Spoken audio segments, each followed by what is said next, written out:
Do you ever feel like life keeps throwing distractions at you, pulling your focus in every direction? It's like you're trying to keep your head above water, but the tide just won't stop rising. If you felt that way, trust me, you're not alone. But what if I told you there's a way to cut through all that chaos and regain clarity, focus, and peace? Welcome to 7 Stoic Don'ts You Must Master to Dominate 2025. This isn't about trendy hacks or fleeting motivation. These are time-tested principles, grounded in Stoic philosophy, that will help you navigate life's challenges and thrive, no matter what the year throws your way. Today, we live in a fast-paced, always connected world where something or someone is constantly vying for your attention, be it news alerts, social media, or never-ending to-do lists. It's overwhelming. But the ancient wisdom of Stoicism teaches us how to master our mindset and take control of how we respond to these distractions. If that sounds like the kind of strength and clarity you've been looking for, then you're in the right place. And hey, before we dive in, do yourself a favor, hit that subscribe button and turn on notifications. Why? Because the content here is designed to help you build the life you've always wanted, intentional, focused, and resilient. You don't want to miss what's coming next. Alright, let's step into 2025 together with confidence. Ready? Let's begin. Don't let external chaos control your inner peace. You know, life today feels like a storm that just never ends, doesn't it? There's always something, breaking news, social media updates, endless notifications. It's like the world is designed to pull you in every direction at once, leaving you scattered and drained. Trust me, I get it, it's exhausting. But here's the thing. While we can't always stop the chaos around us, Stoicism teaches us that we can control how much of it we let in. Marcus Aurelius, one of the great Stoic philosophers, said something that hit home: you have power over your mind, not outside events. Realize this, and you will find strength. Think about that for a second. No matter what's going on outside, you get to decide what affects your peace of mind. Most of the time, we surrender that power without even realizing it. We scroll endlessly through social media, absorb every piece of negativity, or get caught up in arguments that don't even matter. And worse, we replay those moments in our heads, over and over, like we're stuck on a bad playlist. But here's the good news: you can choose to protect your peace. Imagine your mind as a fortress. A stronghold. It's only as secure as the gates you choose to leave open. If you let everything flow in unchecked, it's only a matter of time before that fortress crumbles. But when you guard those gates, when you decide what to allow in, you protect your strength. It's not about shutting yourself off from the world, it's about being intentional. You don't need to absorb every bit of negativity or react to every little thing. Sometimes, the best response is no response at all. Start small. Take 5 minutes every morning to sit quietly and reflect. Breathe deeply. Remind yourself that you are in control of your mind, not the noise around you. Throughout the day, notice when you start feeling overwhelmed and ask yourself, is this mine to carry? If it's not, let it go. And if it is, tackle it calmly, one step at a time. Protecting your peace is about boundaries. It's about respect, self-respect. Because without those boundaries, your energy gets scattered, and your focus fades. So, the next time chaos knocks at your door, take a moment to pause and decide, is this worth my attention? Most of the time, you'll find that it's not. And when you do that, you'll notice something incredible: your clarity returns, your strength builds, and your peace becomes unshakable. Don't chase approval or fear judgment. Have you ever caught yourself holding back on something, an idea, a decision, or even just being yourself, because you're worried about what others might think? It happens to all of us. We start measuring our worth by the reactions we get, whether it's from a friend's comment, likes on a post, or even the approval of someone we barely know. But here's the truth: chasing approval is a never-ending race. No matter how hard you try, you're never going to please everyone. Someone will always have an opinion, and spoiler alert, it's not always going to be in your favor. The Stoics remind us that this behavior doesn't just drain us, it takes away our freedom. Why? Because when you're living for other people's validation, you're not living for yourself. Marcus Aurelius had a great way of putting it: it never ceases to amaze me, we all love ourselves more than other people, but care more about their opinions than our own. Think about that for a second. How many times have you let someone's offhand comment or disapproving glance hold you back from something you truly wanted? Too many, right? It's time to stop giving that kind of power away.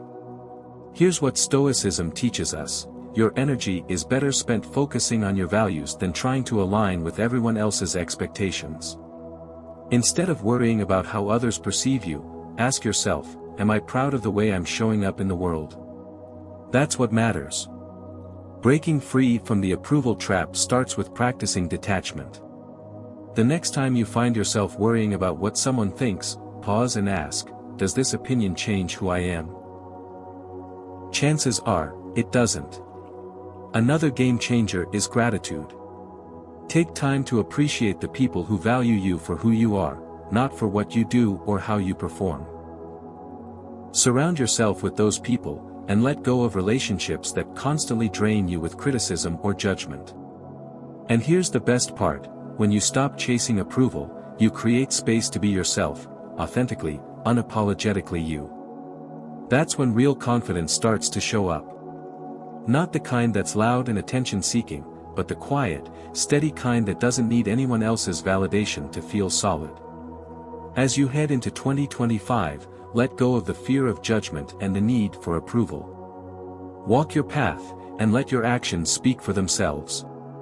When you do, you'll find a kind of freedom that no amount of likes or validation can ever give you. Don't ignore the present moment.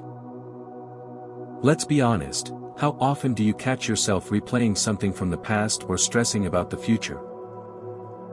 Maybe it's a mistake you made last week or an upcoming decision that feels overwhelming. It's easy to fall into this trap because it feels like you're being productive.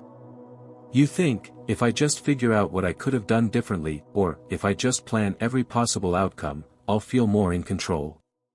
But here's the thing, it doesn't work that way. The Stoics knew this, and they taught us something simple yet profound: life is lived in the now. Seneca said it best, the whole future lies in uncertainty, live immediately. It's a reminder that while we waste time worrying about things that already happened or might happen, we miss the one thing we actually can influence, the present moment. Think about how often the present slips through our fingers. We spend hours scrolling through our phones, waiting for the right moment to act, to connect, to truly live. But those perfect moments don't just appear out of nowhere, they're right here, waiting for us to notice them. Imagine the present moment as a fleeting gust of wind. You can't hold on to it, and you can't chase it once it's passed. But if you pause long enough to feel it, it reminds you that you're alive, right now, in this exact moment. It's easy to dismiss the present because it doesn't always feel exciting or important, but when you're stuck in the past or obsessing over the future, you lose the beauty of what's happening right in front of you. So how do you start living in the now? Start small. When you eat, really taste your food. When you talk to someone, listen fully, don't let your mind wander to your to-do list. And when you're overwhelmed by everything you think you need to do, just focus on one task. Ask yourself, what's the one thing I can handle right now? That's where your power lies. Living in the present doesn't mean you stop planning for the future or reflecting on the past. It means those things don't control you anymore. They become tools, not burdens. When you ground yourself in the moment, life feels less overwhelming and more manageable. As we step into 2025, remember this. The past is a lesson, the future is a possibility, but the present is your reality. Choose to live in it. Don't be a slave to your emotions. Have you ever felt like your emotions were running the show? Maybe it was anger during a heated argument, fear before a big decision, or even envy when comparing yourself to someone else. It's like being caught in a storm, you feel powerless to stop it. But here's what Stoicism teaches us: emotions don't control you unless you let them. Marcus Aurelius said, "You have power over your mind, not outside events." Realize this, and you will find strength. This wisdom is a game changer because it reminds us that while emotions are natural, how we respond to them is entirely up to us. Think about it, feelings are temporary. They rise, they fall, and eventually, they pass. But when we give them unchecked power, they can cloud our judgment, strain relationships, and lead to decisions we regret. Here's a helpful way to look at emotions: think of them as a wildfire. Left unchecked, they spread and destroy everything in their path. But with awareness and the right tools, you can contain that fire and even use it for warmth and light. It's not about suppressing your feelings, it's about understanding them. Anger, for example, might be telling you that something unfair needs to be addressed. But reacting in rage rarely solves the problem. Fear might alert you to danger, but staying paralyzed by it prevents growth. So, how do you stop being a slave to your emotions? Start by pausing. The next time you feel overwhelmed, whether it's frustration, anxiety, or sadness, take a moment to breathe. Count to 10 if you need to. This small pause creates space between what you're feeling and how you respond. Ask yourself, what is this emotion trying to tell me? Is my reaction helping or making things worse? These questions shift your focus from the emotion itself to what you can do about it. Another powerful tool is perspective. When emotions feel all-consuming, take a step back. Marcus Aurelius often reminded himself of how small his troubles were in the grand scheme of life. Something that feels overwhelming now might seem insignificant tomorrow. Keeping the bigger picture in mind helps loosen the grip of intense emotions, giving you the clarity to act calmly. And here's the thing, nobody's perfect at this. We all have moments where our emotions get the best of us, and that's okay. The goal isn't perfection, it's progress. Every time you pause, reflect, and choose your response, you're taking a step toward emotional mastery. As you move into 2025, make this your mantra: emotions are guides, not rulers. Let them inform you, not control you. When you do, you'll find a sense of balance and strength that can carry you through anything. Don't lose sleep over things you don't need. How often do we convince ourselves that having more will make us happier? A bigger house, the latest gadget, a closet packed with clothes, it's easy to believe these things are markers of success. But here's the question: if that were true, why do so many people still feel restless, even after they have so much? The truth is, that modern life constantly pushes us to accumulate. But Stoicism flips this idea on its head. Contentment doesn't come from having more, it comes from needing less. Epictetus once said, "Wealth consists not in having great possessions, but in having few wants." When you think about it, the more you own, the more you have to manage, maintain, and protect. Suddenly, instead of enjoying your life, you're weighed down by your stuff. Think of it this way: your life is like a garden. If you plant too much, the soil gets overcrowded, and the beauty of individual blooms gets lost in the chaos. The same thing happens with the stuff you surround yourself with. When your life is packed with excess, it becomes harder to focus on what brings you joy or meaning. So how do you step off the treadmill of accumulation? Start by asking yourself a simple question: does this add value to my life? When you're tempted to buy something new, pause and reflect. Is it solving a real problem, or is it just filling a temporary emotional gap? The same practice applies to the things you already own. Look around your space and ask, how much of this do I use or appreciate? You'll probably realize a lot of it is just there, taking up space. Decluttering isn't just about getting rid of physical things. It's about freeing your mind. When you let go of what you don't need, you create room for what truly matters. Start small, clean out a single drawer or shelf. Notice how it feels to create order and simplicity. And don't stop with just physical possessions. Think about the commitments, relationships, or habits that no longer serve you. These can be just as draining as clutter in your home. Here's the beauty of needing less: it brings more abundance. When you stop chasing the next purchase, you'll find yourself appreciating what you already have. Relationships, meaningful work, and personal growth, these are the things that truly matter. And when you focus on them, you realize you already have more than enough. As we step into 2025, let go of the urge to own everything. Instead, embrace the freedom that comes with simplicity. Trust me, your mind, and your sleep, will thank you. Don't resist change or cling to the past.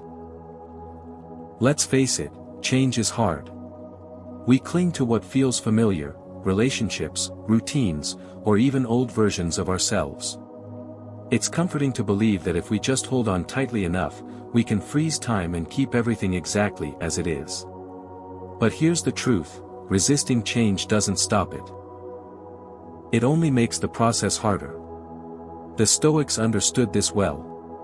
Marcus Aurelius wrote, "Loss is nothing but change, and change is nature's delight." Think about that for a second. Everything in nature is constantly changing: seasons shift, rivers flow, and trees shed their leaves. It's not seen as something to fear, it's just the natural rhythm of life. When we resist change, we're not just fighting the inevitable, we're resisting life itself. Picture life as a river.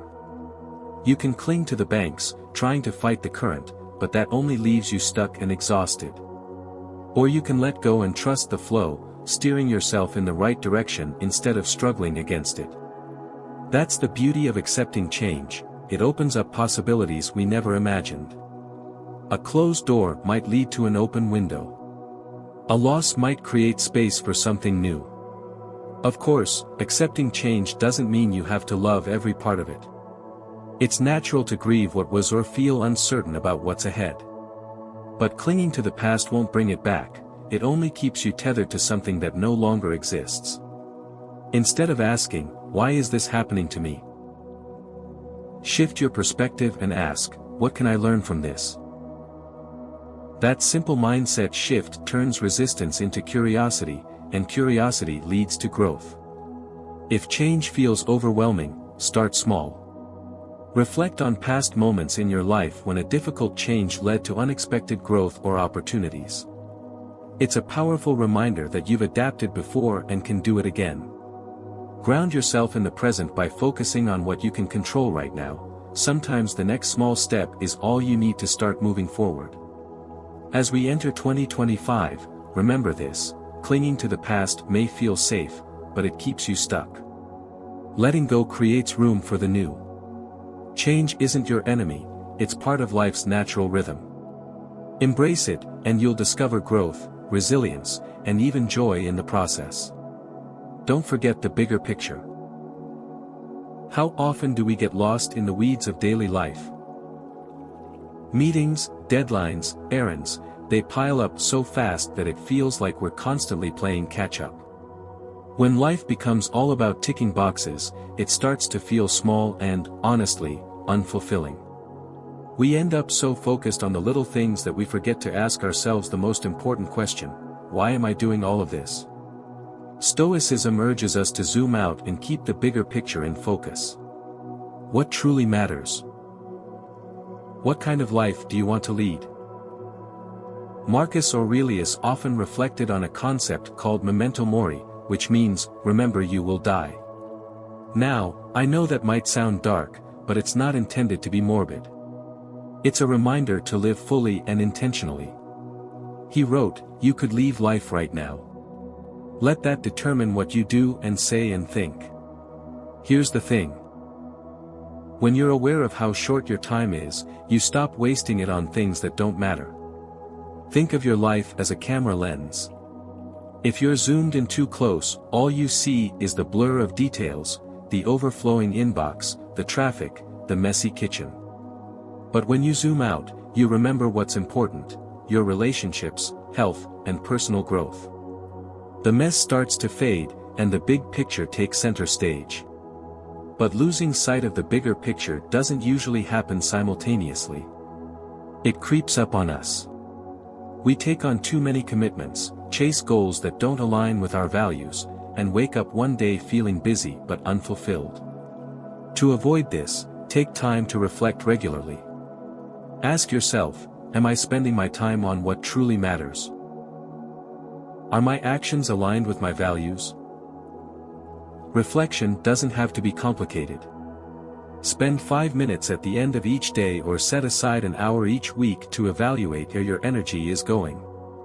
Another practical step is creating a life values list. Write down the things that matter most to you: family, creativity, health, service, whatever feels meaningful. When you feel overwhelmed, revisit that list. Use it as a guide to decide what's worth your time and what isn't. Now, focusing on the bigger picture doesn't mean ignoring the small things. It's about connecting the details to a greater purpose. Your daily actions, no matter how mundane, are the building blocks of your legacy. When those actions align with your values, life feels richer and more purposeful. As you step into 2025, let the small things connect to something more significant. Keep the bigger picture in mind, and you'll find a sense of clarity and fulfillment that makes even the busiest days worthwhile. So, there you have it, 7 Stoic don'ts to help you dominate 2025 with clarity, focus, and strength. These principles aren't just ancient philosophy, they're practical tools you can use every single day. Whether it's protecting your peace, letting go of judgment, or embracing change, each one is a step toward building a life that feels intentional and balanced. But here's the thing, none of this works unless you put it into practice. Change doesn't happen by accident, it happens when you decide to act. Start small. Pick one of these principles and work on it this week. Reflect on your progress, make adjustments, and watch how your mindset begins to shift. 2025 is going to bring its challenges, there's no doubt about that. But with the lessons of Stoicism, you don't have to feel overwhelmed or lost. You have the tools to navigate whatever comes your way with confidence and resilience. Remember, the only person you truly need to compete with is who you were yesterday. Every step you take toward mastering your mindset is a victory.